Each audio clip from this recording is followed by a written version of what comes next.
বুক এবং কাঁধ এবং হাতের যে গোছা আছে সেটা কনুই টনুই এগুলা সব, এমনকি মাথার চুল, এগুলা সবগুলা কিন্তু ঢাকতে হবে।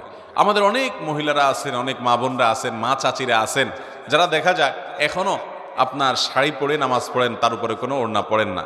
আপনি শাড়ি পরে নামাজ পড়েন, কিন্তু তার উপর আপনাকে একটা বড় ওড়না বা কিছু দিয়ে আপনার পুরো শরীরকে ঢাকার চেষ্টা করতে হবে। শুধু শাড়ি পরে নামাজ পড়লে আপনার হাতের কোনোই দেখা যাবে, আপনার পেট বা পিঠের বা কিংবা কাঁধের কিছু অংশ আপনার দেখা যেতে পারে, চুলগুলা বের হয়ে যেতে পারে। যদি আপনার পুরো নামাজ জুড়ে এরকম শরীরের সমস্ত অঙ্গ প্রত্যঙ্গ খোলা থাকে, আপনার নামাজ হবে না। অনেক মহিলারা আছেন সারা জীবন নামাজ পড়েছেন, কিন্তু তাদের নামাজ হয় নাই। অতএব আমাদেরকে মনে রাখতে হবে, মাথা থেকে পা পর্যন্ত মহিলারা নামাজের জন্য পুরো শরীরকে ঢেকে নামাজ পড়বেন, এটি তাদের জন্য ফরজ। এটি না হলে তার ফরজ তরক হবে, নামাজই হবে না।